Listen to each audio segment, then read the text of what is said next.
Welcome to the Pop on Film. I am Bunny Williams, and with me is. I am the Pope in question. My name is May Lin. I am a trans Episcopalian Woodite and part-time Pope, which is a title I came up with about an hour ago that sounds just as ridiculous as my continued existence. Welcome to episode 449 of the podcast, which means technically, if you know anything about math, that we have done 448 episodes before this one. Don't bother checking our math on that. Why would we lie? That would be a bizarre thing to make a reoccurring bit on the show. Very excited about today. We're going to be talking about movies. I've got a list of very different historical approximations. We'll be talking a bit about some more recent history. And this week's movie, I will be reviewing two movies at the same time in part 3. When we get to this week's movie, the little known 1988 film Flesh Eating Mothers. Yes. A great film. You know, Nelson Mandela wrote Flesh Eating Mothers in prison. Yes, he did. Amazing person, amazing leader. So yeah, let's get to it. Yeah! Yes.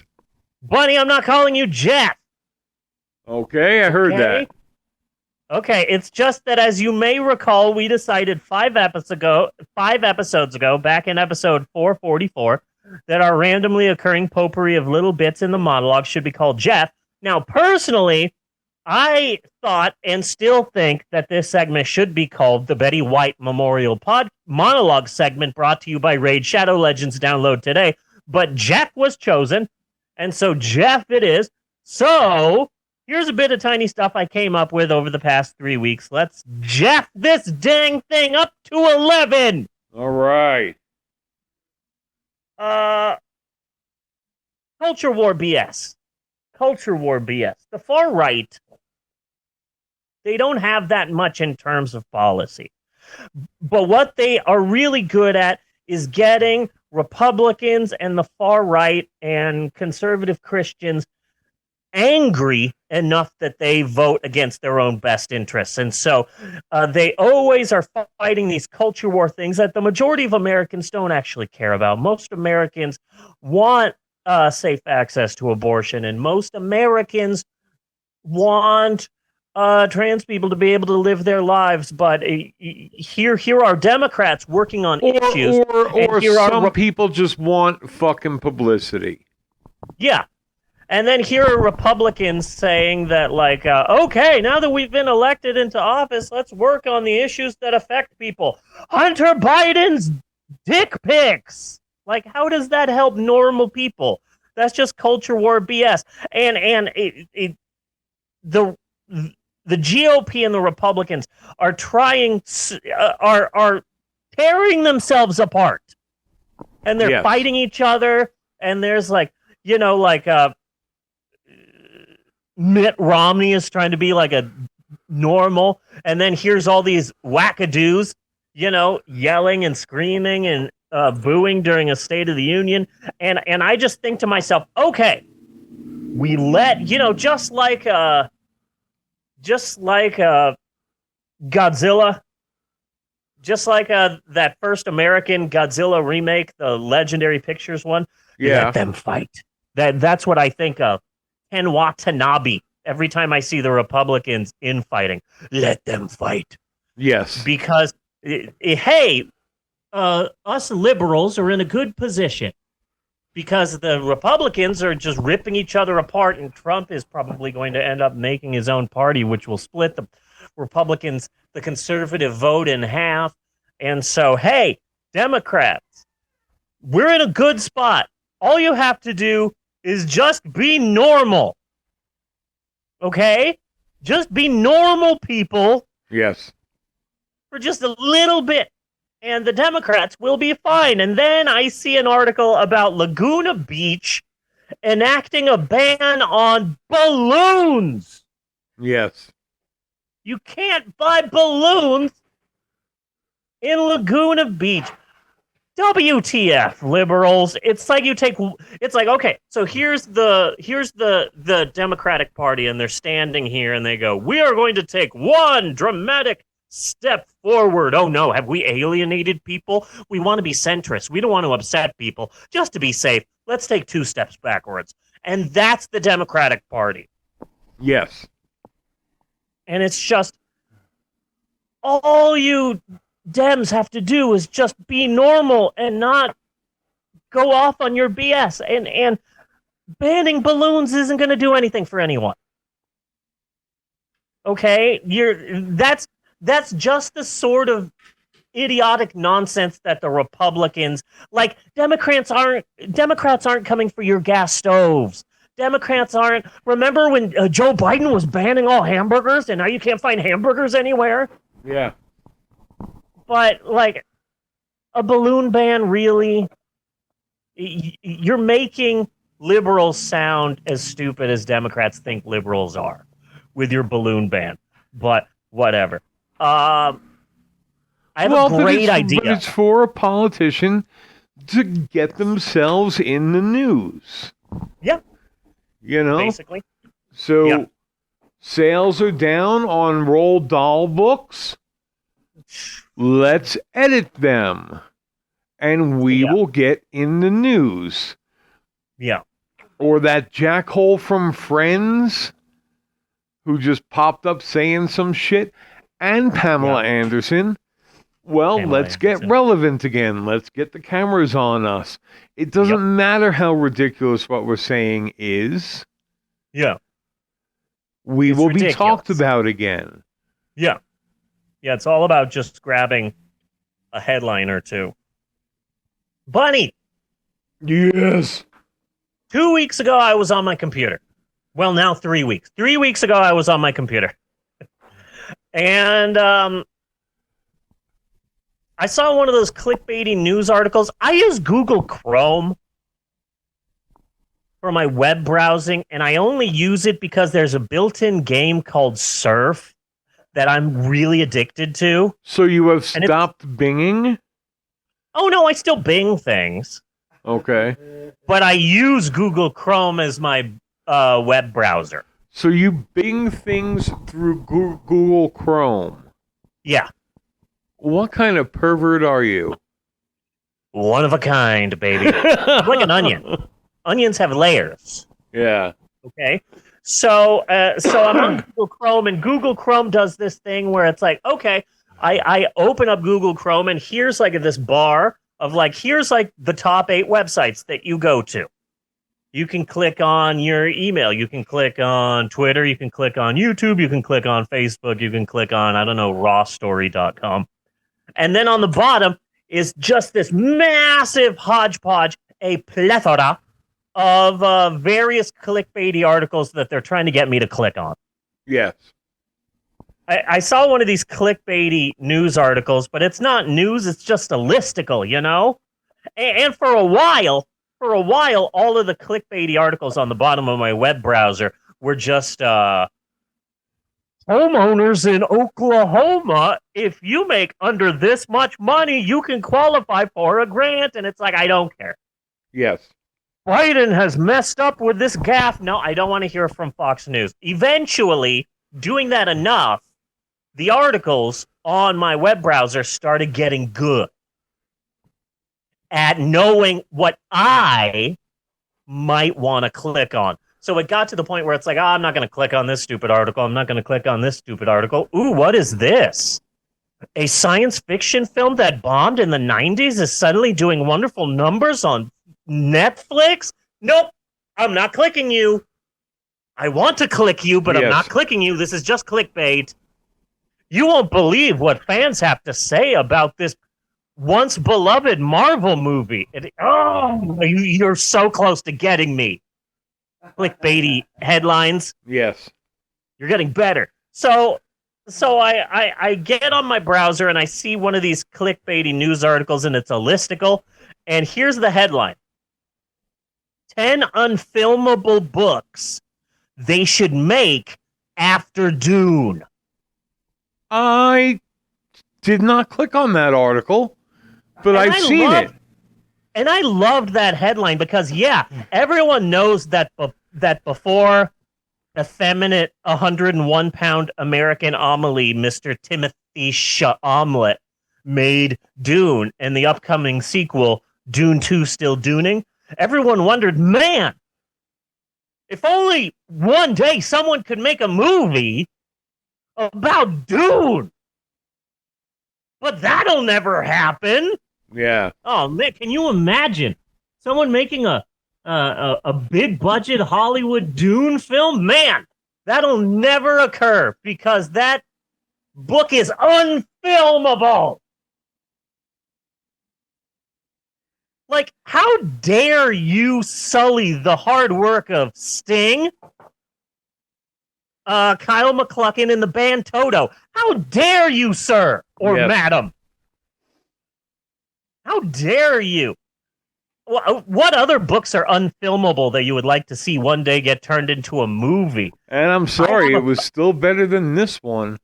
I have a few movies that I hope, unfilmable books that I hope they make after Dune. Number one, American Psycho. Yeah. Wouldn't it be crazy if they made a movie about that? Man, but they never will. That book is unfilmable, like Dune. Yes. Or Fight Club, or what about, now this is crazy, I'm not talking about an animated movie, but what if they did a live action Lord of the Rings? Can you believe that? No, you couldn't do Not that animated crap. No, like it would have to be like, know is the only Lord of the Rings that has ever been made, because Tolkien is unfilmable. It would have to be like 3 movies or some shit. Yeah. Yeah, it'd be crazy. Yeah. You know what I thought was an unfilmable book for the longest time? It's really long and it's crazy. What is it called? Oh, yeah, the Bible? Yeah. I thought that thing's unfilmable, but you know who I think did it really well? Marvin Handelman and Clive Walton. They did an amazing job with their 1993 film And God Spoke. Man, what a cast. Andy Dick, Lou Ferrigno, Eve Plum, Soupy Sales as Moses. His beautiful scene with the six-pack just blew me away. I was so close to God seeing that movie. Oh, and who can forget newcomer R.C. Bates as God, too. Incredible film. I can't recommend And God Spoke enough. I also heard there's a making of, but I haven't bothered to see it. Bunny. Yes. I got a great idea that came to me a few nights ago. I was really high, but a great idea. A great way to impress the ladies or the gentlemen, or the gender rebellious out there. I've got a great idea. So this is what you do. You go to the store that sells furniture, the furniture store. And you buy a really comfy couch, okay?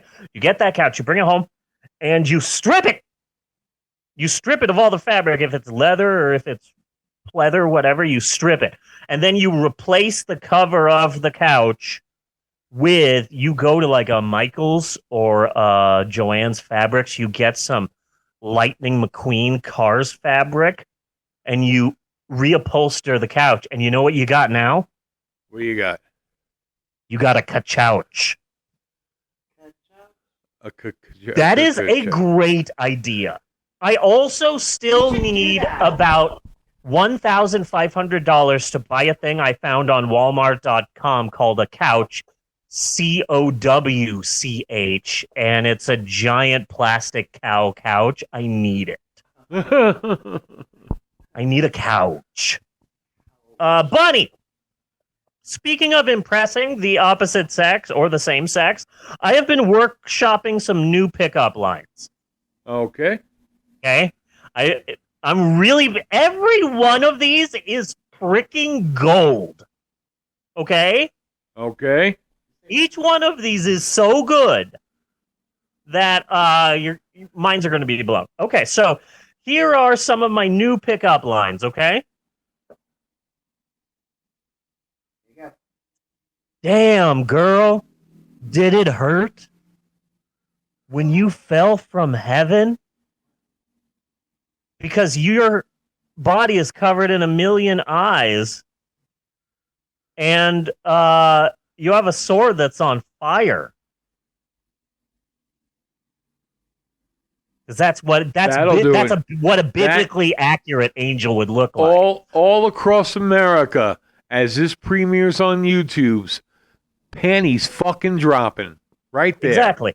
Exactly. I'm like the Tom Jones of stoned trans Mexican women. Yes. So I told that one to Maxwell, my 11-year-old, and then Maxwell wrote one for me. Okay. And so Maxwell has a pickup line in this list, and it goes like this. Did it hurt when you fell from heaven? Because you must be an angel. Also, I'm allergic to wings. To feathers. My eyes are burning. Where's my EpiPen? Bunny, I need you to stick me. Stick me, Bunny. Stick me. I added the loud stick me part at the end, but Maxwell wrote that one, and that one's great. Yes. Yeah. Okay. Here's another one. Wow, baby. Someone should call the cops because it should be illegal to look that good. But seriously, do not call the cops. I am brown. They will just shoot me. Yes. They will just shoot me and not release the body cam footage. Oh, wait, they turned off their camera. Oh. There was a malfunction. Okay, here's another one. I really like this one. This one's more of a concept. Hey, baby, are you a banana? Because you look very appealing. Then you rip off all of her clothes and throw her on the floor, and then you slip on her. You slip on the clothes. You slip on the clothes, Yeah. and then if she doesn't want to be with you, you could probably just sue her. Yeah. So, that one's sort of double-sided. Hey, baby, are we in a museum? Because you look like a work of art. Specifically, Picasso, you have both ears on one side of your face. And I have never seen that before. No. So, that's odd. This one I really like. Hey, baby. I seem to have lost my number and my address. I miss my mom. I need an adult. Can you find my mom? Her name's just Mommy. No, I don't have a dad. I have an Uncle Ron. Hey, baby. Do you know CPR? Because you're taking my breath away. Not that hard, though. I do have asthma. So, don't get all full of yourself about that one. Hey, baby. Are you an alien? Because you look out of this world. Also, a lot of tentacles on you. Yeah. A lot of tentacles. Eleanor just came in and sat down and heard that last one, and her mouth was agape. Really? Well, it should be. Yes. Yeah. That's good. This one I like. This one I like a lot. Hey, baby, if you were a transformer, you would be Optimus Prime. No, wait, what's the name of that annoying one? Oh, yeah, Bumblebee. You're Bumblebee. Ugh. Okay.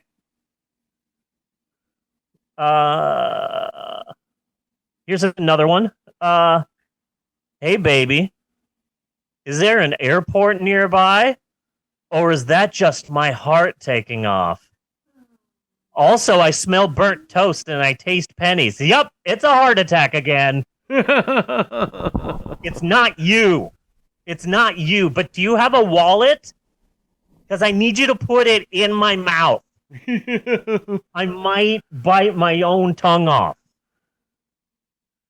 Hey, baby, if you were a vegetable, you would be a cucumber. Oh, crap, I'm allergic to cucumbers. Get me my EpiPen. I need you to stick me. That was a follow-up. A callback. The EpiPen, yeah, it was a callback. The EpiPen is still in play. Wow. Nice outfit. It would look better on my floor. Because I would look so much better in that dress. Come on, girl.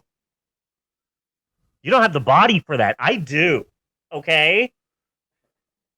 That one's kind of for me. Yeah. Not that one doesn't apply to everyone. Hey girl. Are you a buffet?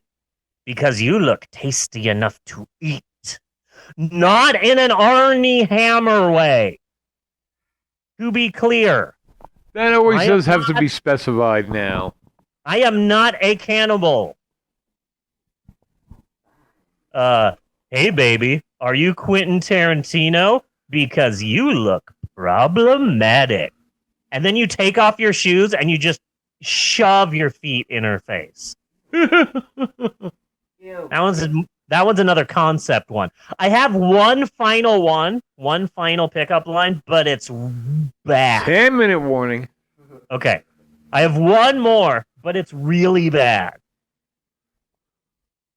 We like that. My wife said it was problematic. So, are you ready for this one, Bunny? Go for it. Okay. Hey, baby. Are you the Catholic Church? Because I'm an 8-year-old boy. Oh. And those are my new pickup lines. Feel free to use them, everybody. They were all pretty great. They were all pretty great, yes. Yeah. Yeah. The panties are dropping. And also the boxer shorts. True. Yeah. And also the snake skins. Not sure why. We've got the scientists working on it. Yes, To find out as why. they must. Now, before we go, we got about 9 minutes left. There are some movies. I want to talk about some movies I've seen over the past couple of weeks. I'm going back to the movies. Plus, we're in January/February, which is a wonderful time to go see movies because that's when the studio throws all of the things that they know will not be successful any other time of the year. So you get some really weird stuff. Yeah. Knock at the Cabin, an M. Night Shyamalan movie. It's actually not an original script of his. It's based on a novel called The Cabin at the End of the World, I think is what it's called. But a pretty good movie. I never thought I'd say this, but Batista is the world's greatest professional wrestling actor. Okay. Better than The Rock, better than John Cena, although he was really good in the Suicide Squad. Everyone's better than Hulk Hogan. Batista is amazing. He's a professional wrestler turned actor who can actually freaking act, and he is amazing, and he carries the whole film. The movie itself was okay, but the twist was kind of silly, but it's fun. It might not be something you rush out and see, but if it's available to you and you have nothing to do for 2 hours, it's kind of fun. It's kind of fun. Okay. Ant-Man 3, The Dark World, I thought it was fine. Yeah. A lot of people out there hate it, but this is the reason why I liked it. I grew up with the comic books. I grew up reading like old Tales to Astonish and What If comic books from like the 60s and 70s. And so this just felt like one of those one-off Tales to Astonish, strange like 1960s comics. And it was weird, and there were, strange aliens and strange creatures and a bad guy they got to defeat. I thought it was cute. And I'm not just saying that because the foreign guy from the car skit in season 1 of I Think You Should Leave with Tim Robinson is in the movie twice. This has nothing to do with I Think You Should Leave with Tim Robinson. I'm interested in having you see it, Bunny, because they do MODOK in a very different way. Every picture I've seen of MODOK, I fucking hate. Yeah, the special effects don't look that great, but I thought story-wise, it was all right. It was pretty good. It wasn't as bad as what people say. I also saw a British animated... I'm just tired of being disappointed. They've got me a few fucking times now. It was interesting to see Bill Murray in it. He was basically just Bunny Breckenridge, but in space. Yeah. He was Space Bunny from Ed Wood, which was weird. And one thing that really upset me, there was no Luis. No, I heard that too. Michael Pena. He was not in this, and it really upset me because I love him. Despite the fact that the actor Michael Pena is a Scientologist, which really upsets me. I love that Mexican dude in all the Ant-Man movies, and I was really upset that he wasn't in this. Also, a large portion of the I have been wanting to see like the Sidekick movie. Yeah, I've wanted to see Louis Pena, Kat Denning. Katie from Shang-Chi. Beyond a Doubt. Yeah. Aquafina. Yeah. Aquafina, Agent Wu. Yeah, you get all of that. Ned. Yeah. That would be great. I would love to see that. I also saw a British animated movie called The Amazing Maurice. I absolutely loved it. It is in the Discworld series of Terry Pratchett's. I've loved Terry Pratchett for a very long time. I'd say about 20 plus years. I've been into Terry Pratchett and his Discworld series, and he's been getting a lot of press online. A lot of people are saying, stop fanboying and fangirling up for Harry Potter. That's problematic. Terry Pratchett. That's what you read instead. There are so many more books. They're wonderful. They're not problematic. Terry Pratchett's amazing. I'll be talking about it later during Historic Approximations, but it's a kid's movie set in the Discworld universe, and it's really good. There's Unseen University, and you see Rincewind once or twice, and I really liked it. It was a really exciting movie, and it was cute. It was only in theaters for like a small heartbeat. It was like a made-for-TV movie in England that they decided to put in theaters here in America, and I believe it's already gone, but great, adorable film. If you see it like to stream or to download somewhere, you should get it, because it's a cute film. And there's a fourth movie that I have seen recently that I am saving for part 3. There are 3 parts to the podcast. Number 1 is our monologue, which is almost done here.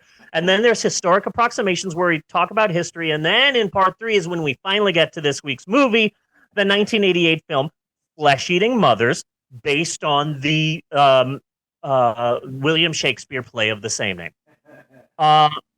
I will be reviewing 2 movies in part 3 because in many ways they're basically the same film, and I'm really excited to get to that. But so stick around. Spoiler alert, it's Cocaine Bear. So, one of those movies where it's like, oh, what is this movie about? It's in the title. Yes. It's in the title. It's right there. You read the title, you already know the entire film. Just sit down, eat some popcorn, smoke a joint, have fun. Yes. Mm-hmm. So Ray Liotta's the bad guy in Cocaine Bear. Yes, he is. And that shocked me to see him in this, because he's been dead for a New York minute. Yeah. Woo! Yeah, he's been dead for a while. Everything could change. He's been dead for a while. But yeah, I'm going to save that for part 3. So anyway, that's it for Jeff this week. I thought that was pretty good. And my list of pickup lines, those were golden. Phenomenal. Thank gonna you. I was on my way. I was Yeah. like going. I was so proud of that. Those are all so good. So that's it for the monologue this week. We are going to be taking a short break because we record this on Zoom. So we have time limits. So we are going to be taking a short break and we will be right back with historic approximations. This week we're doing something different. We're going to be talking about a lot of celebrities. 1, 2, 3, 4, 5, 6, 7, 8, 9 celebrities. Every once in a while, a celebrity will do a horrible thing, but for whatever reason, they won't get canceled and will still be allowed to exist amongst us normal people. Cough, cough, Mel Gibson. And so, this is just a friendly reminder to everyone of yeah, John Cleese isn't the best. Sean Penn did horrible things. Matt Damon has some issues, but we will be getting to that. So stick around. We will be right back with more of the Pope on Film after this short break. Do do do do do do do do do. This is the swinging music to transition. Do do do do do do do do. Skitty papa doo wow and break. We'll be right back.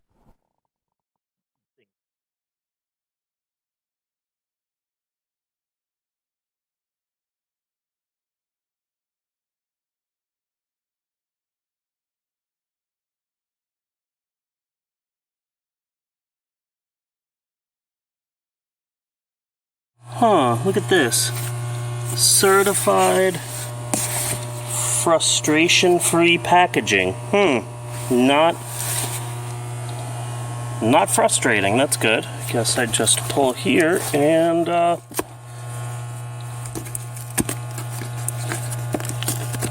damn it. Damn it. Damn it. Okay.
And we're back with more of the Pope on Film.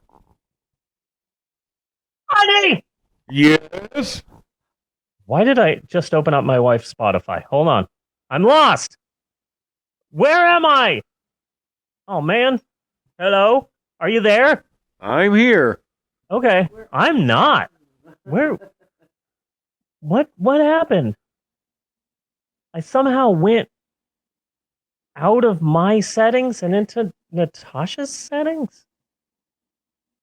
Where am I? Log in, free credit score? I have no idea where I am. Okay. Whatever. Okay. Funny! Yes. If you're like me, you're no doubt a big fan of this podcast, The Pope on Film. I mean, who isn't? It's sweeping the nation. It's Swiffer wet jetting the nation. But only the real followers, the real fans, the true hardcore fans who have been with us since the beginning, only they would know the two main facts about the both of us. Two undeniably really real and in no way made up on the spot facts about the both of us, America's hottest will they or won't they couple, Bunny and Maylin. First and foremost, Bunny, is the fact that when you're not recording this podcast, you actually host a very successful true crime podcast. Every third person in the world currently hosts a true crime podcast. So, Bunny, talk to us a little bit about your other podcast. What is your show called, and what kind of crimes do you cover? It's a weekly broadcast. I do it by myself. I do all my research, and it is true crime, and I investigate anybody who tears the tag off a mattress. Yes. About time. About time someone covered the crimes that count. Nobody takes that seriously. Tags off of mattresses, tags off of pillows. Yeah. People do it all the time and do not care who they hurt. And yes, like Jeannie said, get away with it every single fucking day. It's sad. And I am sick of it. I am sick to death of it. Yeah. Well, to be honest, I haven't listened to it yet, but I'm going to be listening to it, Bunny. I'm going to be listening to it soon. Okay. Okay. Please trust me on that. And the second fact that is about me is that I'm a lover of history. I love it. But I'm also a storyteller. So what I like doing at this part of the podcast is I like getting a bit of history, something from the history books, maybe something that you don't know too well, and reword it via my own unique storytelling style. And that's what this is, another educationally uneducational installment of Historic Approximations, or as we like to call it,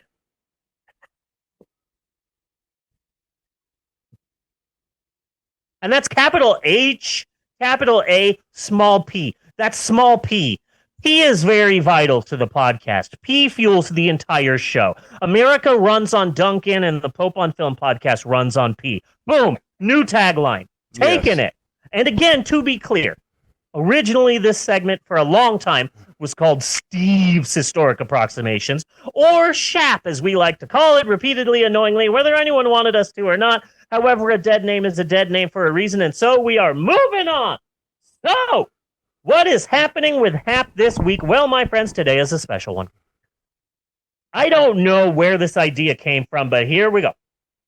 For every 3 celebrities who are canceled, oh, you libs and your cancel culture.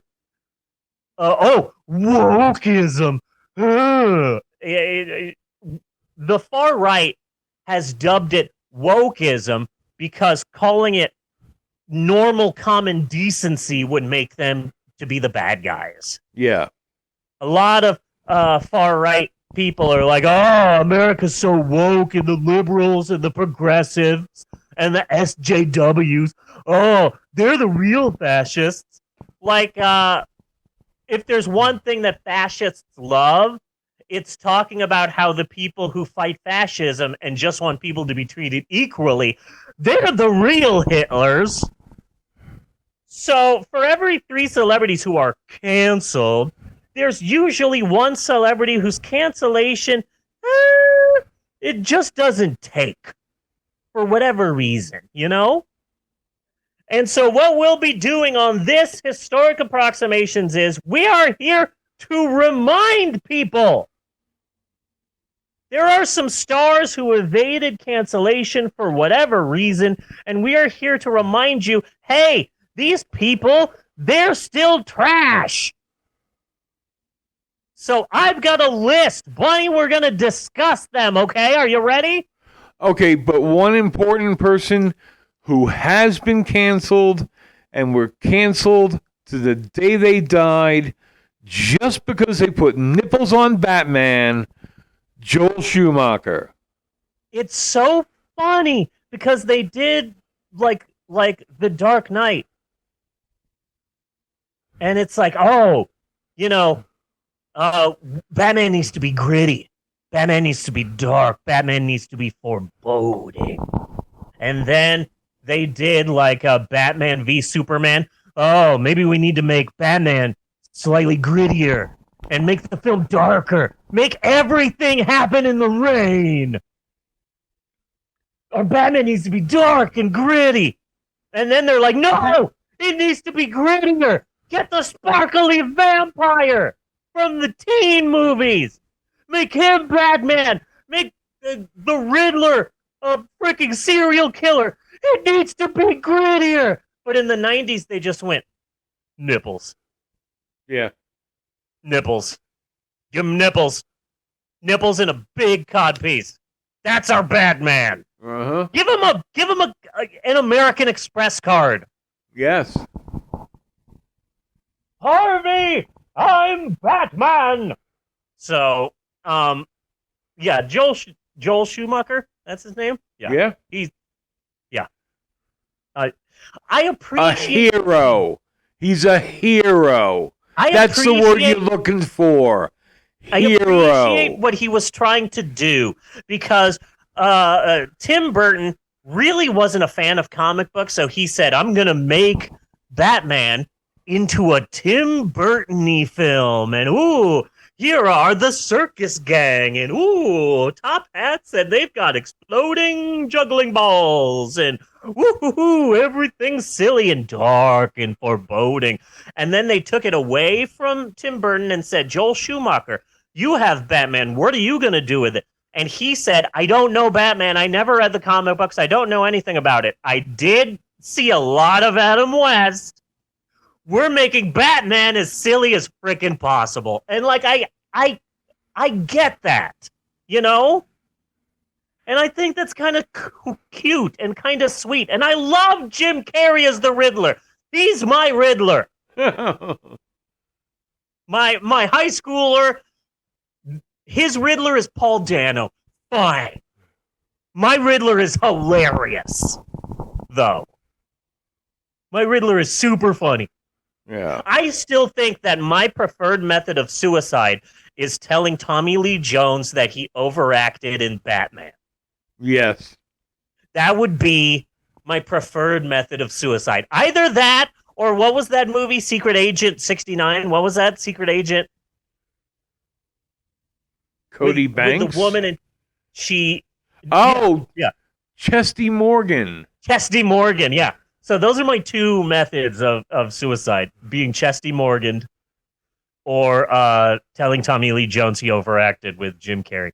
So I've got a list of celebrities who haven't been canceled, but you should still consider staying away from them. Of course, number one on the list is Just Kidding Rowling.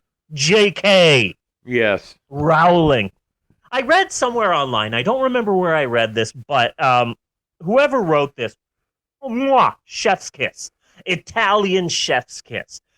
I read somewhere that someone said that before J.K. Rowling became successful, her persona was built entirely on the idea of, before they made movies, before she became a blockbuster bestseller, before she became super rich, her publishers, her manager, they built her name on being a poor single mother, a single parent without a dime to her name, an underdog fighting against the rich 1%, writing this wizarding book for children, hoping that one day it could be a success.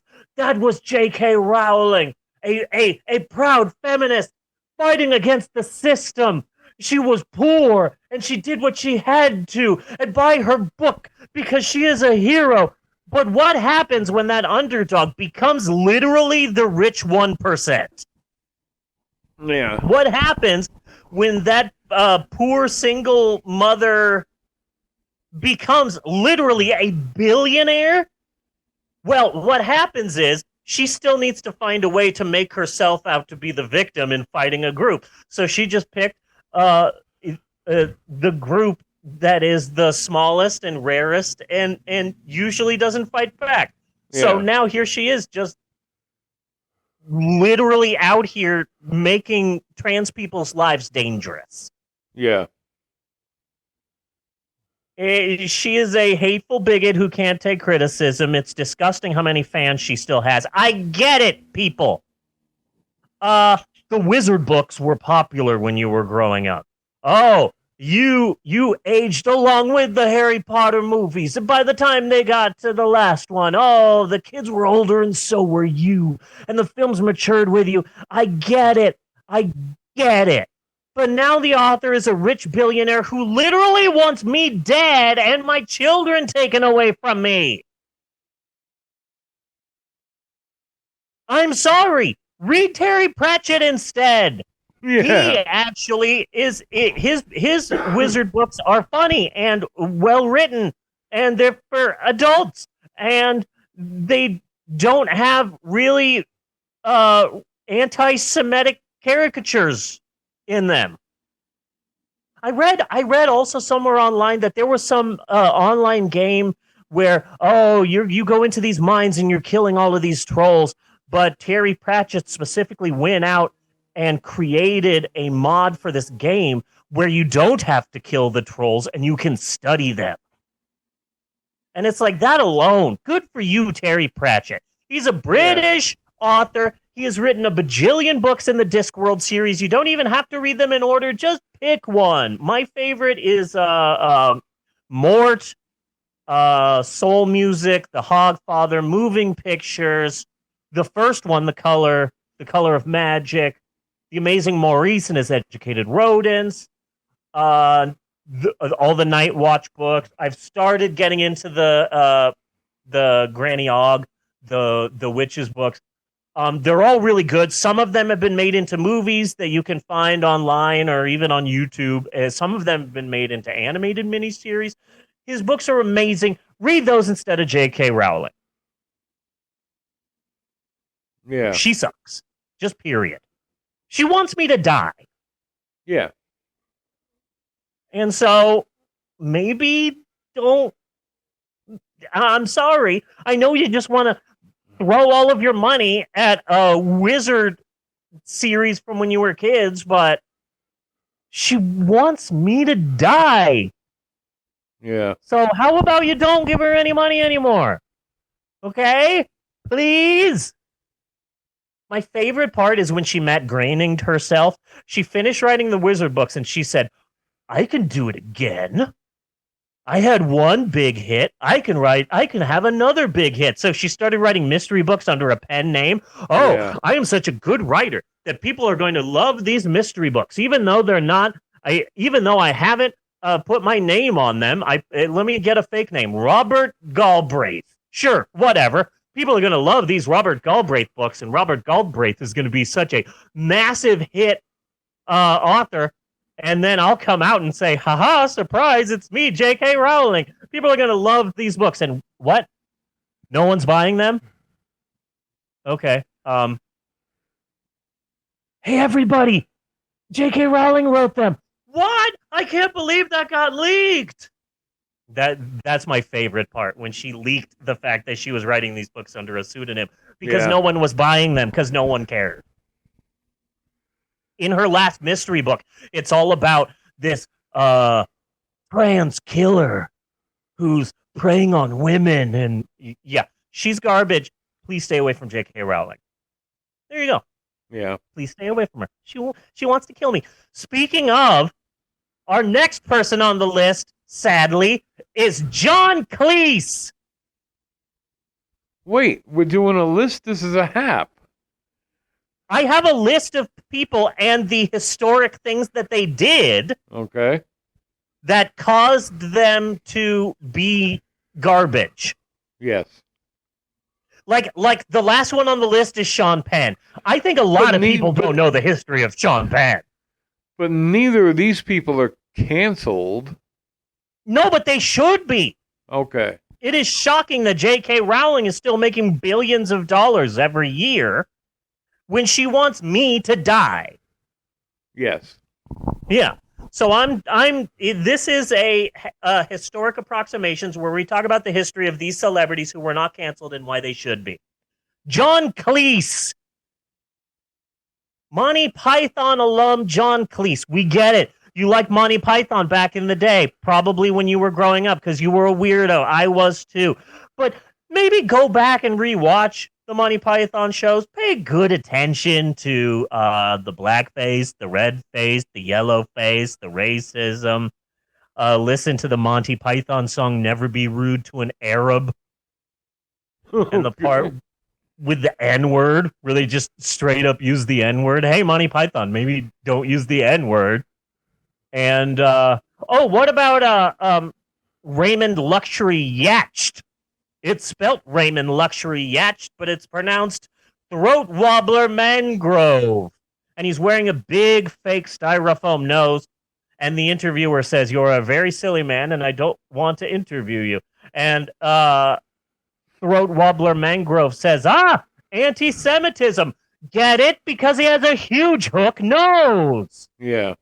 There are some problems with 1960s Monty Python. And then, when you're done with all the Monty Pythons, go back and watch John Cleese's Faulty Towers. I love British shows because it's like, this show is one of the greatest sitcoms of British history. It lasted for 10 years, 2 seasons, 6 episodes. You know, British shows do that. So, like, Faulty Towers, I think, was on for 2 seasons, and I think there was 10, maybe 20 episodes, and that's it. Is that it? It's something, I don't think there are more than 20 episodes. I am pretty certain about that. But a lot of British shows are like that. One of my favorite shows is I never liked it, so I've only seen like an episode here or there, and I know enough to know that Manuel is the butt of all the jokes. Yes. Faulty Towers, the entirety of of most of the episodes, the humor just comes from the fact that Manuel doesn't speak English. Can you imagine these stupid foreigners? So it should be no surprise that John Cleese is now defending J.K. Rowling and fighting back against cancel culture because, comedians just can't make jokes anymore. But I understand John Cleese, because if I had that much racist you can make jokes. I am not obligated to find your jokes fucking funny. Yeah. Why am I obligated to find your goddamn joke funny? Yeah. Comedians can't make jokes anymore. Yeah, John Cleese, if I had that much blackface in my past, I might be against cancel culture as well. But he's now working on a new cancel culture comedy talk show with a British conservative named Andrew Doyle, and it will air on the far right-wing British news outlet GB News. So yeah, John Cleese over the past couple of years has slowly but surely done a full Joe Rogan. Yeah. And but he's still out there making movies, being interviewed, being on talk shows. And also in 2009, he went on this rant complaining about how there are so many foreigners in England that it's ruining it. Oh, I don't recognize England anymore because of all the foreigners. It's like, okay, John Cleese, I get it. You were young and rebellious and a member of the cancel culture, but now you're like in your 60s and 70s and 80s and you're against foreigners. I get it. Yeah. I get it. I feel like the same thing is happening right now with Saturday Night Live. But that's beside the point. Number 3, Roger Waters. Roger Waters. Always controversial Roger Waters. What did he do this time? the conceited man who took Pink Floyd over from the brilliant mind of Syd Barrett. I have really gotten into Syd Barrett's music lately. I love Gigolo Aunt. Okay, so he's a Putin-loving anti-Semite and a racist. Here's also a good way to describe Roger Waters. A line from Ed Wood. What does ostentatious mean? I applaud Roger Waters for being a trans ally, but it's always strange to me when people are selectively bigoted. But as far as him being anti-Semitic or not, that's something we're going to have to take a closer look at. Because here in America that if you take an anti-Israel stance, that's considered anti-Semitism, and it's fucking not. Yeah. It's just weird. It's weird that there's like selective anger and selective hatred and selective bigotry that's out there, and some people are like, "Oh, Black Lives Matter." Hate gays though. That's always weird to me, Yeah. That's always odd. Like a lot of people who attack me online for being trans, have I stand with Ukraine on their bios. Yeah. I always think that that's odd, and it's like, oh, you believe that Black Lives Matter, and you stand with Ukraine, and also you want me to die. Interesting. Okay. DJ non sequitur over here. No, thank you. His bigotry has ruined the album The Wall for me now that I know that he's like a Putin-loving anti-Semitic and a racist and conceited and all of these things. Now, for the longest time, The Wall was the album that I went to when I was super depressed.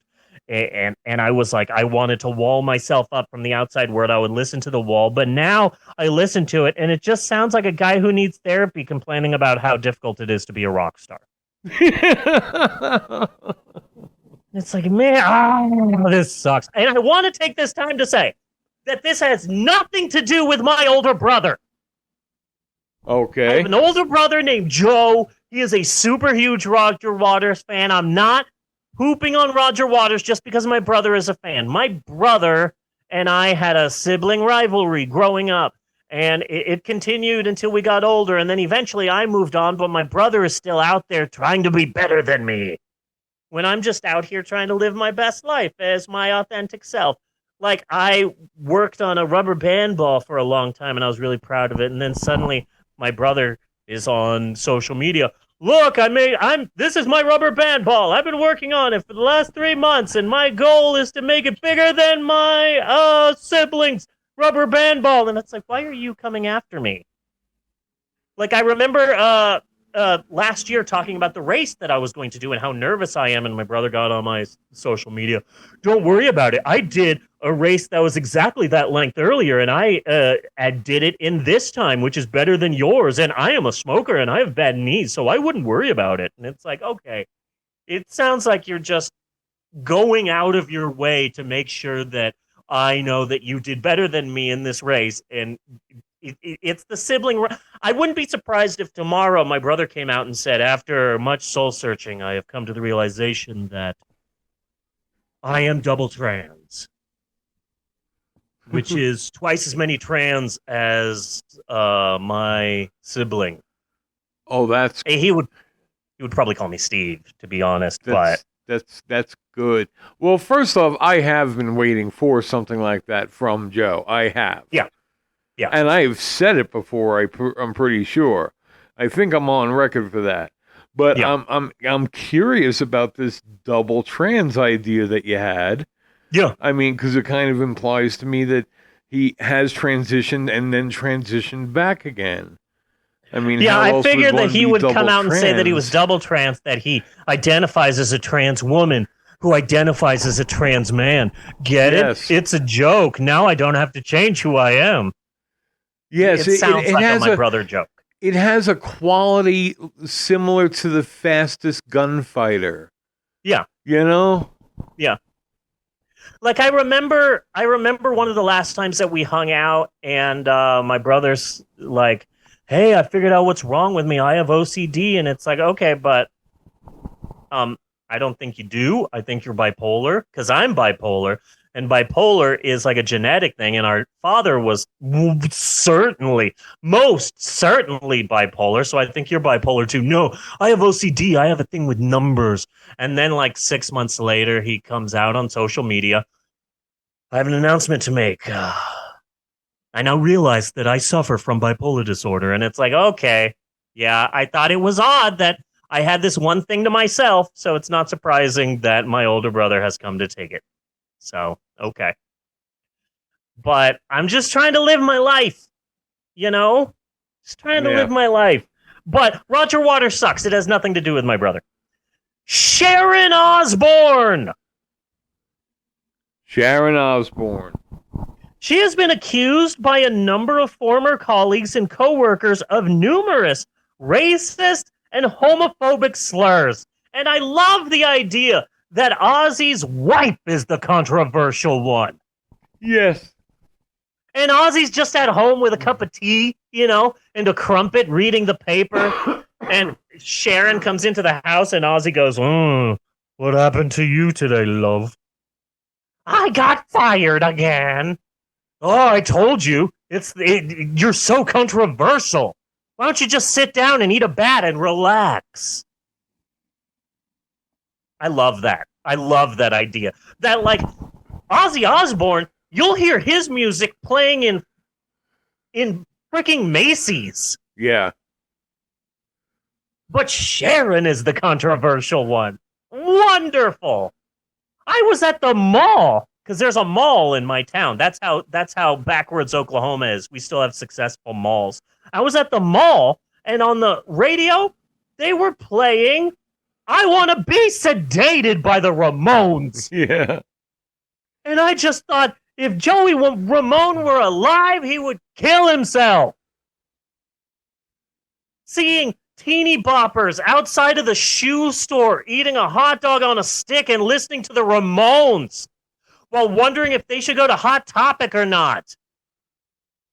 And now Ozzy Osbourne's just fine. He's no longer controversial. It's his wife that's the problem. I love that. Cancel Sharon. We have Ozzy. We have 2 malls. I don't know if they're successful. I'm not quite sure where they are. I know where one of them is. Not so sure about the other one. I have been here since 1997. I've been in one of them maybe twice. I used to go to the movies a lot, but then the movie theater in the mall closed down, and I'm still really upset about that. But yeah, that's fine. You notice how the first 4 people on my list of famous people who avoided being canceled but should probably definitely be canceled. Notice how the first 4 are all British. Yes. I know, Bunny, that you worry about me. I am a trans woman and I live in the Midwest in the Bible Belt in a small racist town. I understand that you're worried about me, but as dangerous as my daily life is, it is 3 times as worse in England right now. Is it? It is bad for trans people and for gay people. It's even worse. And whenever someone attacks me online, someone attacks me on Twitter, someone's giving me death threats on Instagram, yeah, okay, 75% chance you waited in line for 17 days to see a queen's corpse. Yeah. So make of that what you will. Ben freaking Stein. But it's because the people who are in power are afraid of their own masculinity. Yeah. White men rule this world. White men are terrified, 10-minute warning, that maybe they're not as manly as they think they are. Yeah. So, okay. Because as always, back in my day, it was a more homosexual argument, and lesbians, not so much heat. They would get heat, but not so much. Trans men, not so much heat as trans women. Elliot Page, certainly, I had a wonderful but conversation he's more with of an outliner. Yeah. I had a wonderful conversation with my 11-year-old yesterday, or was it this morning? I told him I was jealous of his childhood because when I was young, you were straight or you were gay. There was also bi, which was equally as shameful, and that was it. Yeah. There were trans people, but they weren't as recognized and as accepted, so they hid and they struggled. But my son is growing up in a slowly but surely more liberal world where he can be a trans woman, he can be non-binary, he can be asexual, non-romantic, aromantic, gender fluid. He has so many options of who he can be, and I'm jealous of that. Yeah. You know? Does that make sense? Okay. Yeah. I have five more celebrities left, so I'm gonna rip through it because we have 8 minutes left. Ben Stein! Yes. Before becoming the droll teacher from Ferris Bueller, before he starred in his own Comedy Central game show, which I remember loving, Yes. he was Nixon's speechwriter, which already that's a big red flag.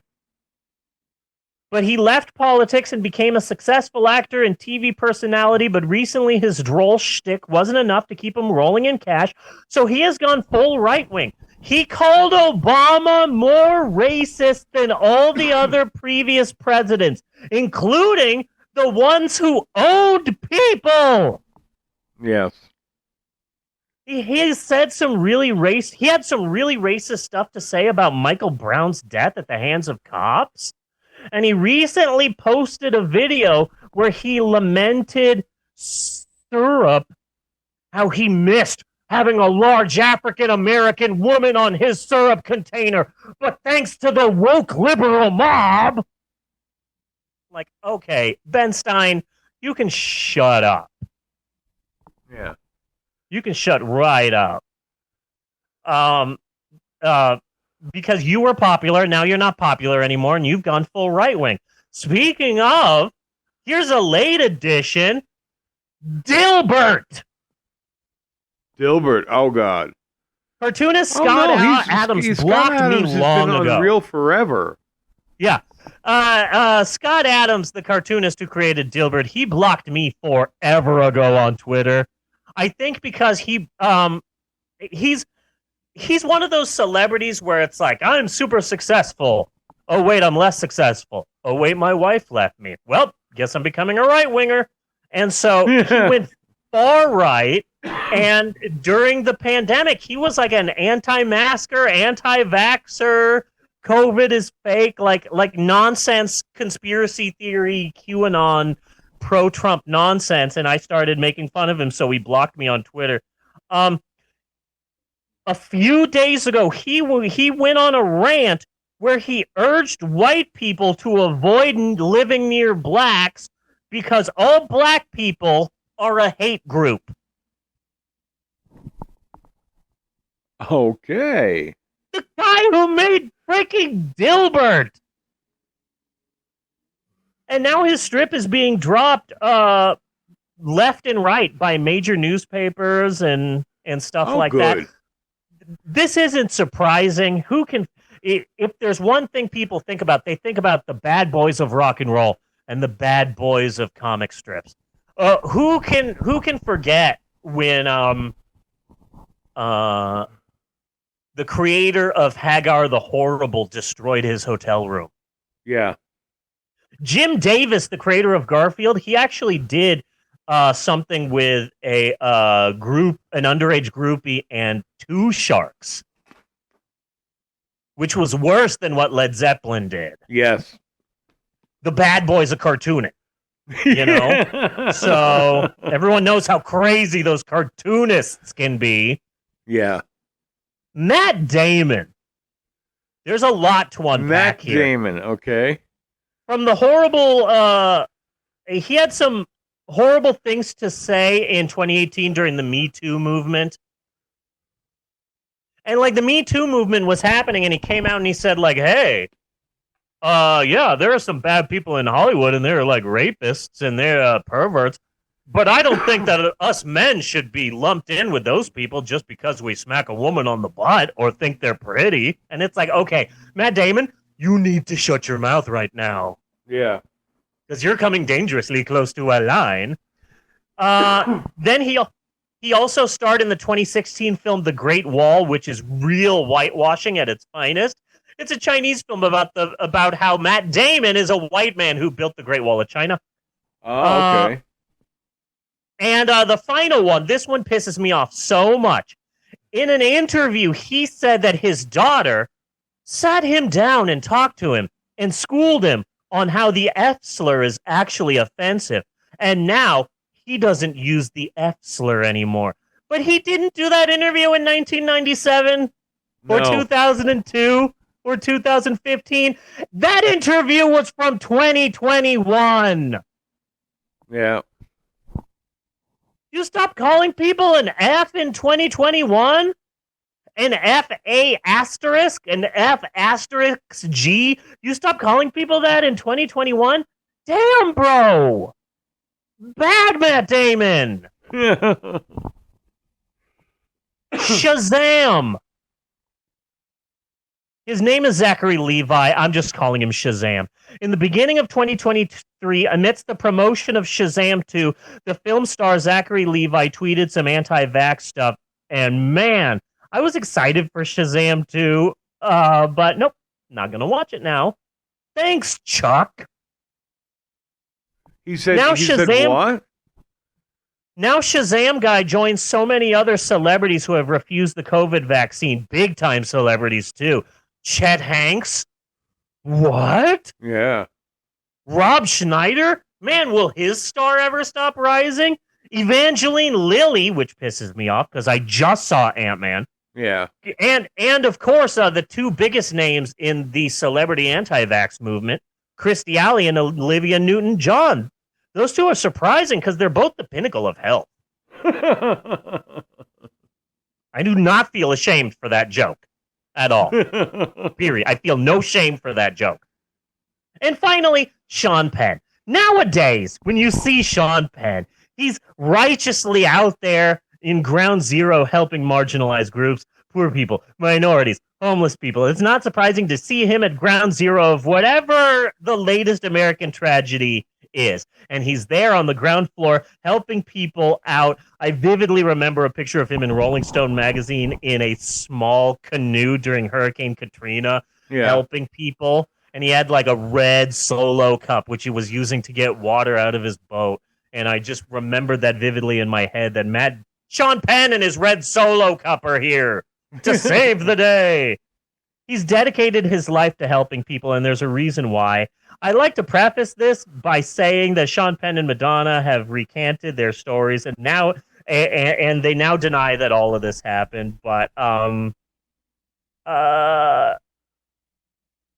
just go ahead and Google or Bing or ask Jeeves or Alta Vista, Sean Penn, Madonna, baseball bat, and you can read that for yourself. Yeah. And read about the police who were there and saw Madonna's bloody face and saw how beaten up she was. And you can also take some time to go on Wikipedia, the free online encyclopedia that anyone can edit, and learn about the numerous other times that Sean Penn has assaulted people. He has assaulted a lot of people, and, you know, they recanted the story about what happened with Madonna, but hey, maybe we shouldn't let Sean Penn be in front of cameras anymore. He was famous for beating up photographers. I mean, he was, a but major nowadays you don't hear anything about that. Time. Yeah. So that's it for HAP this week. Historic approximations. These celebrities.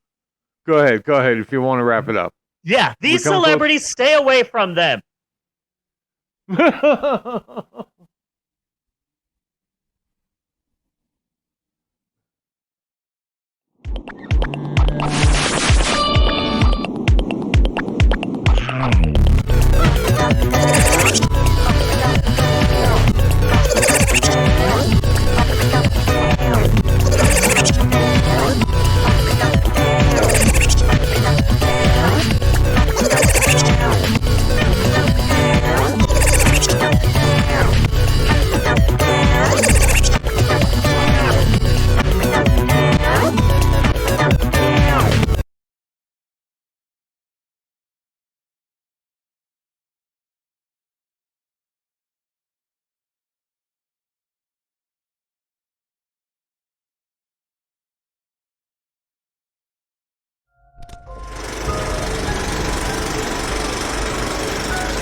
Are you a woman in the Utah area looking for ugly clothing?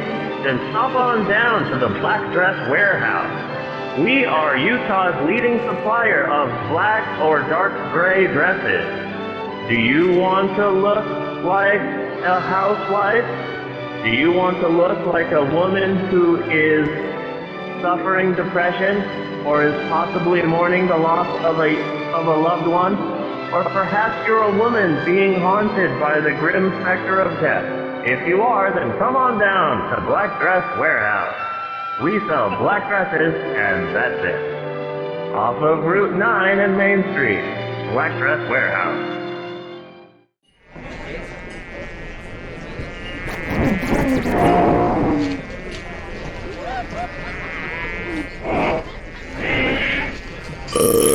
I love it.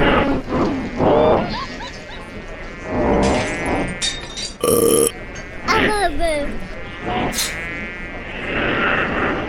And now, baby infestation.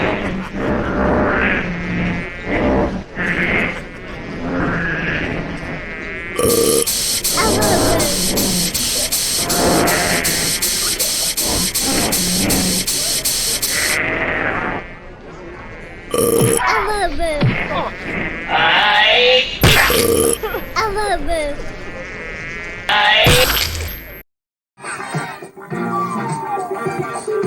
Montage. Montage. Disco montage.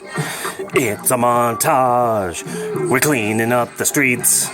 We're getting people with wife beaters, asking them questions in an alleyway. I'm wearing a peach-colored suit, and everything's cool. It's a montage. A disco montage. Is that a jeepney? That's weird. It's a montage. Here's my business card. It's a montage. A disco montage. We are cleaning up the streets. We're whacking the attack. And sometimes we're attacking the whack. And sometimes it's a whack attack. Because we don't have a coherent catchphrase yet for what we are doing. Maybe we should get some better publicity. Maybe hire somebody to do this stuff. To figure out what we should call this. Maybe we can do that in our montage. Kung Fu montage. We're talking to drunk people. I think that's MC Hammer now. MC Hammer's drunk. He is drunk in a hallway. We're walking past pawn shops in our montage. A Kung Fu montage. Disco Godfather and a guy with an afro. A really impressive afro in a montage. Walking down to something. Not really steps, but maybe that is a thing. And this guy's got a briefcase. And he's got his ad a pipe. Oh, I don't know what he's doing. He's signing a piece of paper in a montage. Smokey the Bear montage. They are walking down the streets with some fine ladies in a montage, beating up random people that they see on the street. Got real big glasses. See somebody beating up people, doing real bad kung fu. Getting some guy, grabbing him by the sweater, slapping him across the face, his sweaty face, in a montage. I've got a dog montage. I'll be right back. A 1, 2, 3, 4.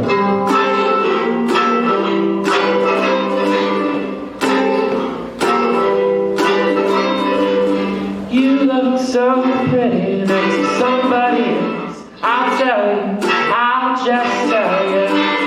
You look so pretty when you walk away. I'll tell you, I'll just tell you that when I see you next to me, sitting 2 seats away, with space in between, 'cause you're nervous around me. I think you're pretty, I think you're pretty.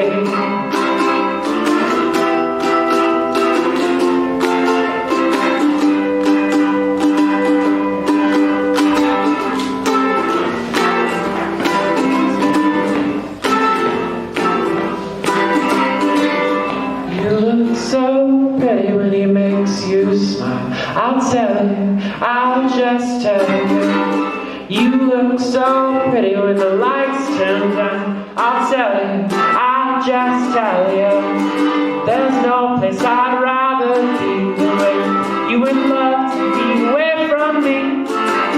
And I'm laughing casually. I think you're pretty. I think you're pretty. I think you're pretty.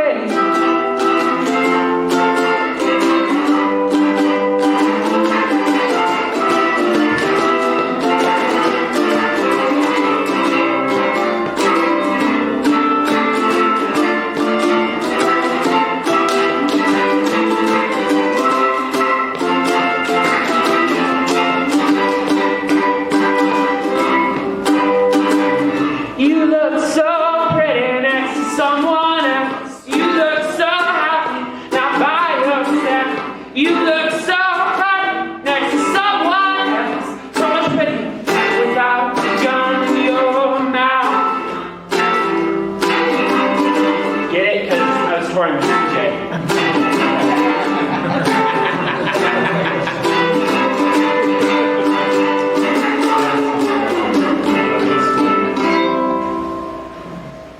Thank you.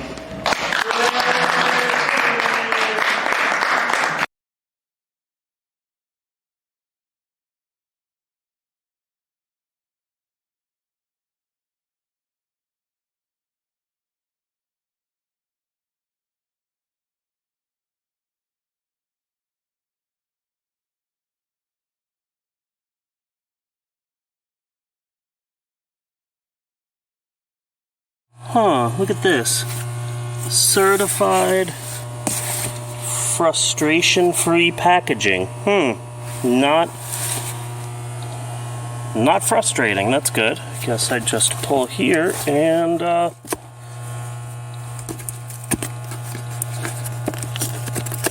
it. Damn it. Damn it. Okay.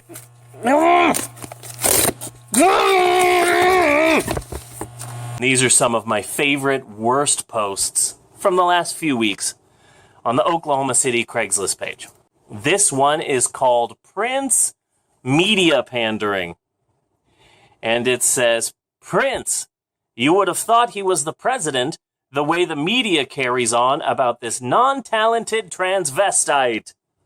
Exclamation point. So, transvestite! Every channel went on and still are, I say good riddance. Typical left-wing, pandering media, always pushing their cause. Hell, when Elton John dies, they will probably declare a national holiday for him. They should, because Elton John is a treasure, number one. Number two, you need to check yourself. And third, it's not media pandering. Apparently, it's a pandering media. It's a media that's run by pandas. It's a pandering media. I like that. You don't have to imagine that we're back, because we are.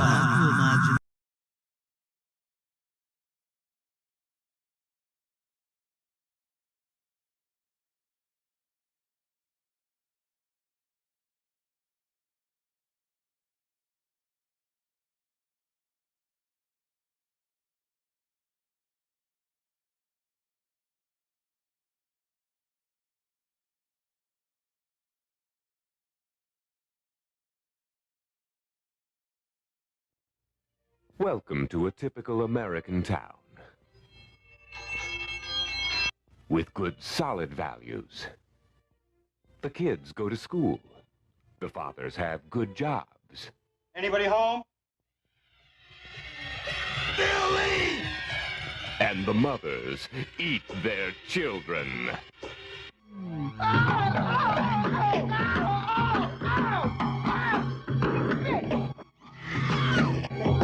This time I'm really running away. Flesh-eating mothers.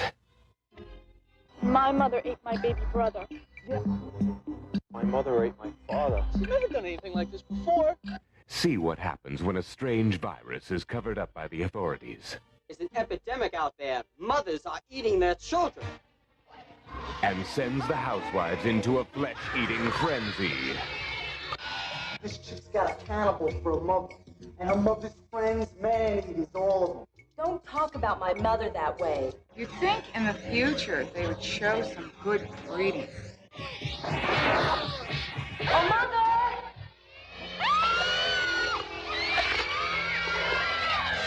Oh, Mother, how could you? Flesh-eating mothers. Luckily, the kids realize Mom is preparing them for dinner and take matters into their own hands.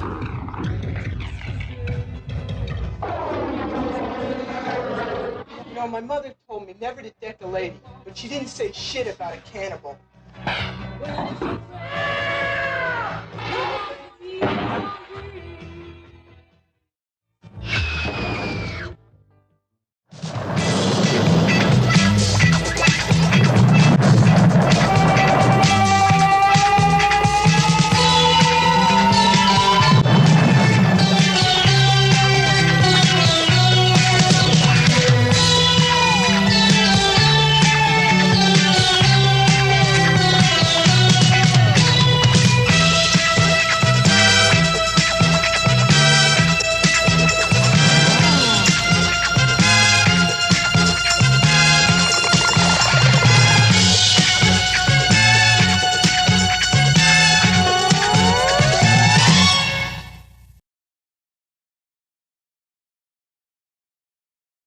Kid and a flute and they're smoking weed. And we're back with more of the Pope on Film. It's time, Bunny! It's time. It's time.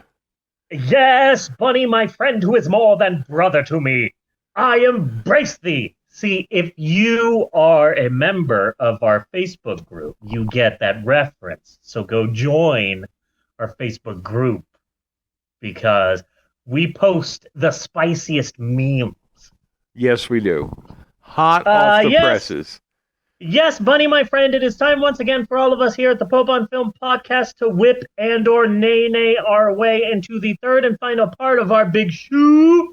And it is said third act, wherein we finally and eventually get around to discussing our exclusive, deluxe, hand-carved, hand-painted, and available only for a limited time, so call now, Movie of the Week!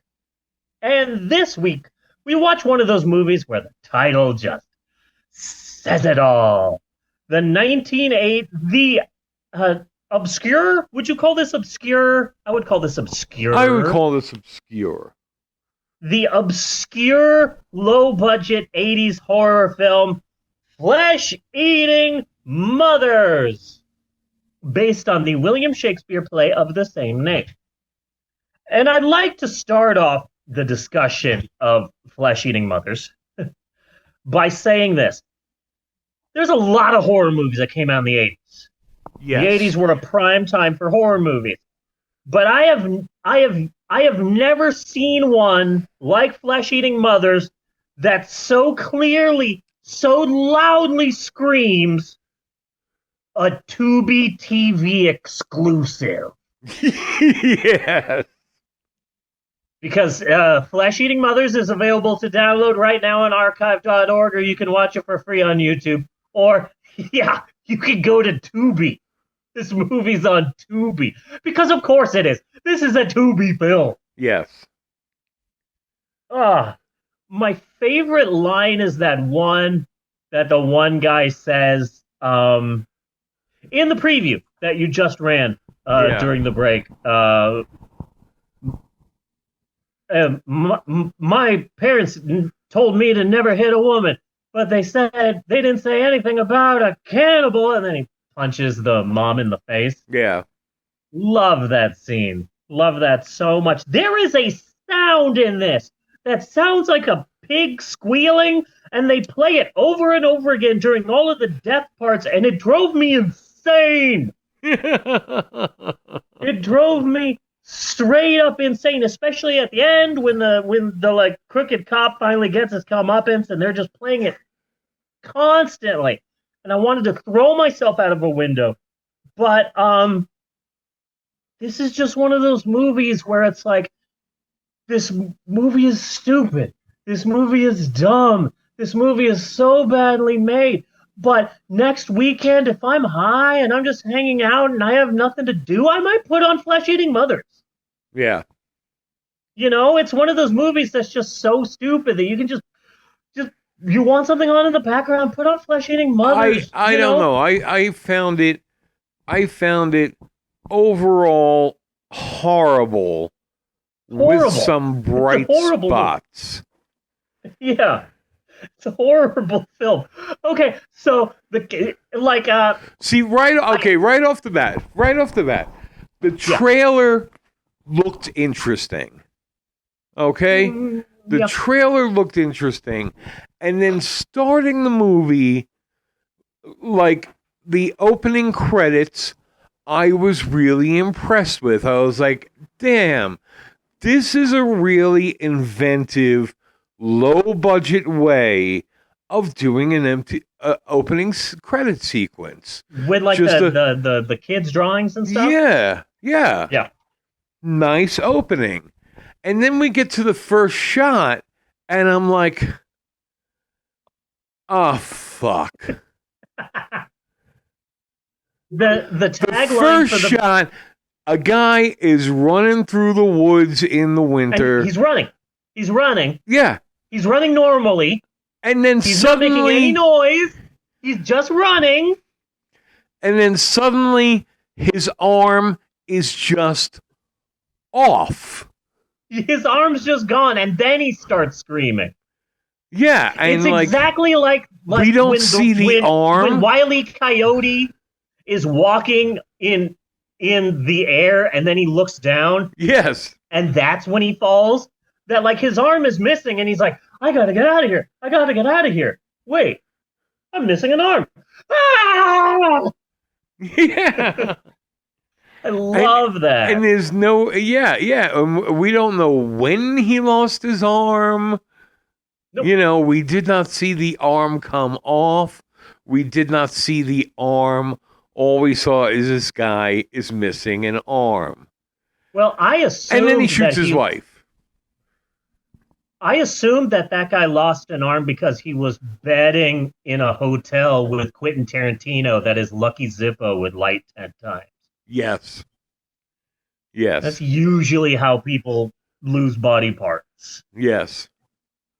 But why was there so much snow in Vegas? Well, you know, it's been snowing at my parents' house in Arizona, in the outskirts of Phoenix. They got snow, a decent amount of snow. It's crazy. California's getting a ton of snow right now. It's weird. That's the thing about Flesh-Eating Mothers, man. We're not in the middle of one possible apocalyptic doomsday scenario. We're in the middle of like 10. Yes. Possible apocalyptic doomsday scenarios.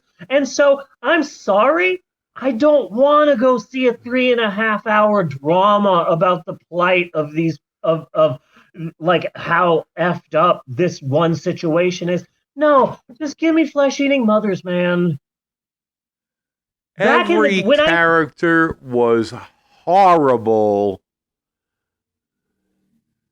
This one guy had a yellow hoodie and he looked exactly like porn actor John Leslie. Yes. And it was weird because I think he was supposed to be a high schooler, but he was clearly like a 32-year-old. Like, what high school are you going to? Rydell High from Greece? Yes. Where everyone's a 32-year-old high school senior? But I kept seeing a John Leslie. And he was definitely a few decades older than some of the other people who might have actually been teenagers or at least in their 20s. Yeah. But yeah, this is horrible acting. Horrible actors. Yes. The makeup effects, overall and some of the effects in the movie, I really kind of liked. And when the when the flesh-eating mothers actually like started coming into their own, they were kind of humorous. When the flesh-eating mothers their faces started changing, what it reminded me of was Blackula. Yeah? Yeah, where it's like, how can we make this person into a vampire? And also we have no budget. Paint their face gray. You have a gray face now. Go and run and we'll shoot you in slow motion. There you go. Blackula. Oh no! What about the Joker prosthetics they had? Yeah, I loved that. I loved that. Okay. So, before we dive deep into the intense psychological and emotional complexities of the Academy Award-winning drama that is the 1988 film Flesh Eating Mothers, based on, of course, the memoirs of the Dalai Lama.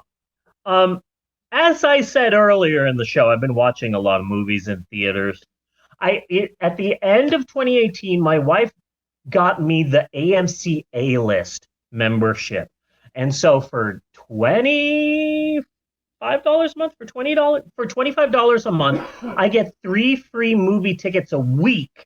And so throughout for the end of 2018 and all of 2019 and 2020 until the pandemic happened, I religiously went to go see 3 movies every single solitary week, and I saw everything.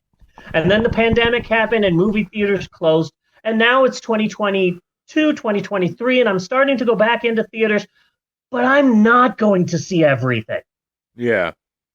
I don't want to see Avatar. So I haven't, and I'm not. I was really excited to see Shazam 2, and then the star Zachary Levi became like an anti-vaxxer. I'm not going to go see Shazam 2. I want to see movies that are entertaining to me. Flesh Eating Mothers is dumb, but it's entertaining, and I'd rather see that than watch some Oscar bait right now. Yeah.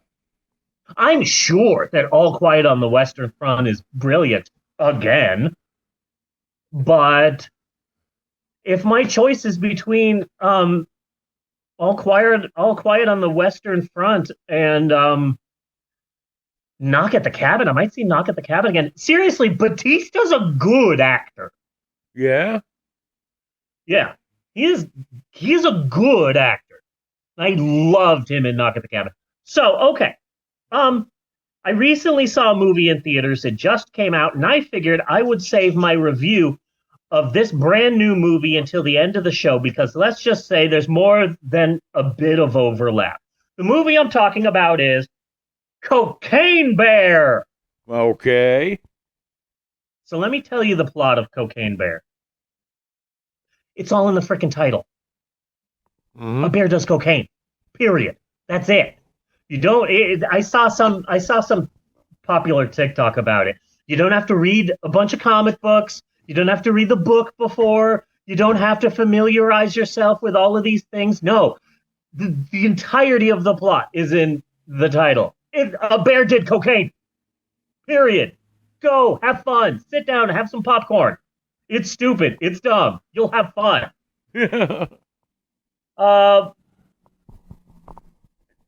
It feels in a way like a classier, more Hollywood Sharknado. Yeah. Where it's like you see the first Sharknado film and it's like, oh, a tornado filled with sharks. This is going to be stupid. I'll sit and watch this. It's kind of the same thing, except more well done. A bear did cocaine. It's based on a true story. Yeah. In the 80s, it reminds me of Tom Cruise's film American Made, which I've seen 2 times. And I hate Tom Cruise, but it's a really good movie about this small-time pilot who becomes a drug runner for whatever the big crime family was in Mexico at the time in like the 80s. And then he ends up smuggling weapons to Nicaragua. So in that Tom Cruise movie, that sounds like Blow. Yeah, kind of. He's a pilot. He flies to Mexico. He picks up the drugs, and then he flies to America and takes the drugs there. But he's like in a small Cessna. So as long as he's very close to the ground, he won't get picked up by the FAA.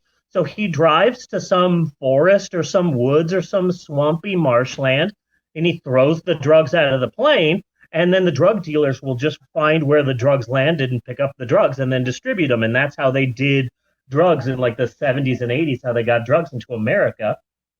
So, Maxwell, what is this? Minecraft plant. Ooh, here, let me. There you go. That's awesome. Oh, I bet that's gonna look sweet at night. Yeah, When you're going to bed, that's gonna look awesome. my light, turned it on, it looks amazing. Cool. High five. Thank you. So, basically, in Cocaine Bear, that's happening, and it actually happened in the 80s. These drug dealers flew into the woods and they dumped some cocaine, but before the drug dealers could get to the cocaine, it was eaten by a bear. But in the true story, the bear lived for about, I don't know, 5, 10, 15 minutes before he had a heart attack. He didn't kill anyone. He didn't go on a killing spree. But while talking about it on Reddit, some Redditor said, even though bears are tame, for about 10 minutes before that bear had a heart attack, I bet that bear was the most dangerous animal on the planet Earth. And so that's basically the basis of Cocaine Bear. Bear does cocaine. He goes on a murder spree. The cast is phenomenal. Kerry Russell is in it. And this is the first time that I ever found myself going, look at you, Felicity. Good for you. Good for you. Still making movies. Good for Felicity. Ice Cube's son, O'Shea Jackson Jr., is great in this. What's his name? Han Solo's in it. From Solo, a Star Wars story. Oh. That's that Han Solo. The one from Hail Caesar. Would that it twere so simple. That guy. He's in it. He's great in it. Margot Martindale is in Cocaine Bear, and I love actress Margot Martindale. Is she daughter to Wink? I think she might be. She plays herself in BoJack Horseman. She was Dewey Cox's mom. Okay. I fell in love with her in the show The Riches. Eddie Izzard and Minnie Driver are con artists who accidentally get into an accident with a rich family who dies. So they hide the body and decide to pretend to be this rich family. The American dream. We're gonna steal it. So Margot Martindale was like the wacky neighbor. She was great in that, and she's great in this. One of the guys from Modern Family is in Cocaine Bear, and it was really nice to see him get killed. Because I never liked Modern Family. And freaking Ray Liotta! Rest in peace! Yeah. This was his last film. Ray Liotta, Academy Award nominee, Academy Award winner, a legendary actor. And what was his last film? Freaking Cocaine Bear. And this is how the Mandela effect happens. Okay? Because I 20 knew Ray years Liotta from died, now... but once I saw him on screen, I was like, wait, he's dead, right? Yeah. Right? I was so confused. Like, that's Ray Liotta. I swear he's been dead for a couple of years. Why is he on this screen? That is exactly how the Mandela effect happens. Yes. Because I had a hard time remembering when he died, because he's just there. He's starring in this movie. He does a great job. So I saw it years on from opening now, night. they're going to swear that, Sinbad played a genie. Yeah. So I saw Cocaine Bear on opening night this weekend. I don't like going to movies on opening night, but Cocaine Bear felt like one of those films where you need an audience, and I really liked that the theater was like 80% full, and I'm glad I went. It gave me Snakes on a Plane vibes. Yeah. my wife and I went to go see Snakes on a Plane on opening day, and there were all these young people, and they were super excited, and everyone in the theater was talking to each other. One like high school kid was giving out toy snakes to everyone in the audience. He didn't work for the theater. He was just excited about this weird film that became a bizarre meme, and he was just giving out snakes to people. And then when a snake first killed someone got a bunch of toy snakes and threw them through the theater. There were fake snakes flying through the theater, and it was just fun and dumb and stupid, and that's the vibe that I got. And then right before the movie started, an entire sports team came and sat next to me. They were college kids. I don't know what sport they played, but they were from the nearby Baptist University. They were all like teenagers and 20-some early, like they were all 18, 19, 20-year-olds. They were buff. They had no necks. They were douchebags. They were yelling and screaming the entire time. But at first, I'm like, oh man, I hope I pass. I hope I pass. I hope I pass. I hope I pass for a woman. They didn't bother me at all. And it was great having them, because let me tell you something. Cocaine Bear is gory as hell. Yeah? People are not prepared for this. The jocks kept freaking out. I knew they were from the Baptist University because, number one, they were all wearing the Baptist University shirts and jerseys and stuff. And number two, they were shocked when the body parts started flying and the bear is eating someone's guts while the person is still alive and people being flayed and shot through the head. And these Baptist college boys, they were screaming and I was laughing. But the film is dumb and it's stupid. It was way gorier than I thought. It was a dumb, fun, stupid, funny, idiotic movie where here on Earth, in the year of our Lord, 2023, we're not smack dab in the middle of an imminent apocalyptic event. We're smack dab in the crosshairs of multiple imminent apocalyptic events, whether we're going to be hit by the giant meteor, whether it's Putin, it's all the right-wingers are certain we're going to be fighting with China in 5 seconds. Kim Jong-un is still a freak. There's all these other viruses out there. Climate is insane right now. Yes. So I don't want to spend my fleeting time on this earth watching some 3.5-hour historical drama. I just want something light and fun to ease the pain of my fleeting life. And this has been my dual review of Cocaine Bear and the 1988 horror film Flesh-Eating Mothers.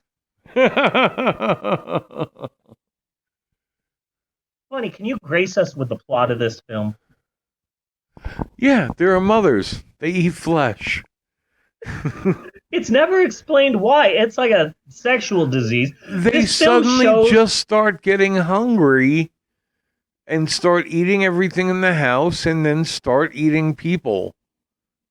The film does a good job in a comedic way of showing just how scared people were of AIDS in the 80s.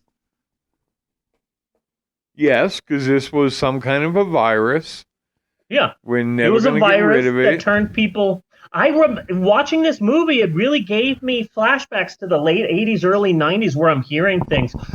Don't French kiss people. You could get AIDS. When you sit down in a public toilet, be sure and put the little cover on it because by sitting down on this toilet seat, you could get AIDS. And it's like, okay, all of that was BS, but everyone was scared at the time. Yes. And you can kind of see that in Flesh-Eating Mothers. People have sex with this one dude and start eating their kids. That's basically the movie. Yeah. Don't you hate it when you're just running in the woods and you realize that your arm's gone? I do. Like how? I do.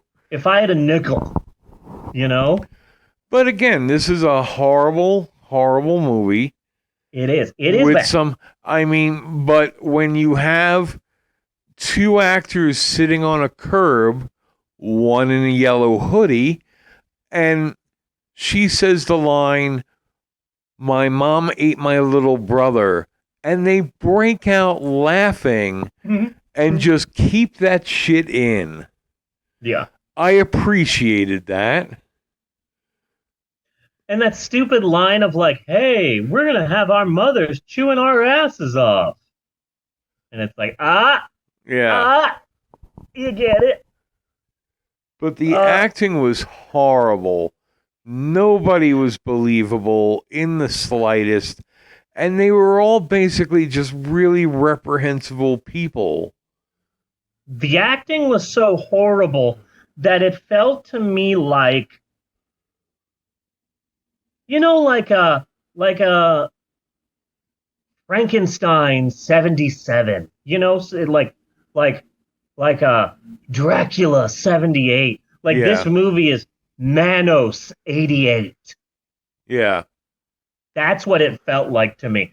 That like this movie, it wouldn't surprise me if this movie was made because a fertilizer salesman had a bet going. Yeah. Yeah. It has such a low budget vibe that it felt like a modern day like an 80s version of Blood Feast. Well, Larry, looks like it's another long, hard one. But money and time was put in on the effects. I mean, I'm not saying the effects are great, but that makeup was really interesting, and that jaw opening up and the chain biting thing were all really pretty competent effects. Yeah. The film is so bad and so cheaply done that the poster that you have here next to us, it says, flesh-eating mothers, they bit off more than they could chew. A good tagline would have also been, flesh-eating mothers. Wait, this isn't a trauma film? Yeah. That would have been a perfect. There was a trauma film that Tom and I would watch all the time. And it was one of those films where it's not a film that Lloyd Kaufman made or that Lloyd Kaufman gave money to make. It's one of those films that someone made and it was really bad, so Lloyd Kaufman bought the rights and released it. Like it's Mother's called Day. Blades. Yeah. Blades. And it's about a golf course where the lawnmower they use to clean the golf course starts killing golfers. Okay. Just running them over, and it's just dumb and stupid and low budget, but so many trauma films, they try and be bad. This one tried to be good and they failed, so it was purchased by Trauma, and I'm surprised that Flesh Eating Mothers doesn't have the name Lloyd Kaufman in it at all. Yeah. I'm surprised Dick Miller didn't show up. I was expecting him to pop up. This seemed right up his alley at the time. I mean, for every Gremlins, there was like that one really B movie that he would appear in, Yeah. Yeah. This screams second film at the drive-in. Yes. There's the double feature, there's the big one you pay attention to, and then there's the one where you can just make out and get high. This is the second film. Yes. Also featuring flesh-eating mothers. I love the kid Billy who comes home in the beginning. He comes home and he's all, what's for dinner? And his mom has the sickness. But she's eating food like Mrs. Creosote in The Meaning of Life. Yeah. She's got spaghetti and pizza and mashed potatoes, and she's just eating. And then the husband shows up and shoots her as she's chewing Billy's severed leg. I will say this, though. Unpopular opinion. This movie is cheaply made. It is badly done. The sound is way off. Everyone sounds like a 30-year-old New York City cab driver. Hey, Mom, I'm trying to study here. Bad script, bad acting. A lot of actors look like 80s porn stars. Really bad film. I still found it scarier than Skinamarink. Okay. If Skinamarink was made in Canada for $15,000 and its worldwide box office total was over $2 million. Yeah.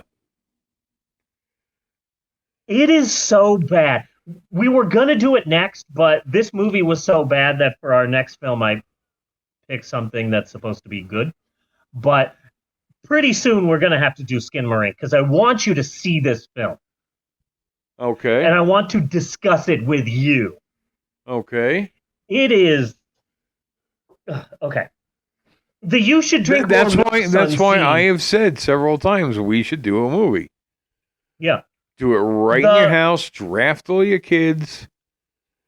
Yeah. But we can come up with something weird that we can set just in your house. I like those movies. I like those movies where you feel that you could make a movie comparable to this. I found a movie online that we're going to do eventually, one of these episodes, and it's called Attack of the Giant Blurry Thumb. Okay. And a couple made it during quarantine, and it's about a woman who is attacked by a giant blurry thumb, which is the thumb of the guy who's holding the camera. Okay. And it's like, you made a 72-minute long film with that premise. We got to make a film. Yeah. And sometimes I feel that way with some films, like Flesh Eating Mothers. Like, this is just a bunch of people who got together and they had a fun time, you know? I mean, You Should Drink More Milk Son scene was scarier than the entirety of the film Skinamarink. Yeah. I mean, what's the worst that can happen? It's bad and forgotten. Yeah. That's it. Yeah. So the milk kid, he's there, and his mom's like, drink milk, son. Yes. You should drink more milk, son. You should drink more milk. And he drinks the rest of the milk. So that he is And his more mom stands like up. veal, which is what yeah. which was I found kind of funny, except I Yeah. hated that kid. Yeah. So then the mom stands up and takes a bite out of the kid's forehead. And the kid's reaction to his mom biting a chunk of his forehead off is what? Yeah. That's it. I'm running away for real this time, Mom. And then when he meets up with his friends, the other 80s porn stars, Yeah. he says, oh, what happened to your forehead? Oh, my mom is on the rag. And that was the part that I thought was the most realistic. Because you know how in the 80s, Bunny, all moms smoked and owned turquoise jewelry and lead press-ons and took bite out of their kids' heads every 28 days? Yeah. It was just a part of life. Yes. It was just a part of life. This movie screams USA Up All Night. Yes, it does. But Rhonda Shearer, not Gilbert Gottfried. Yes. The ditzy blonde one.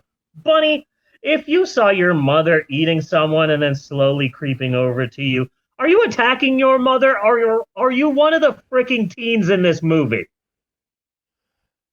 I could quietly leave. You know, No, but the thing that gets me is that the teens are just like, I can't hit her. She's my mom.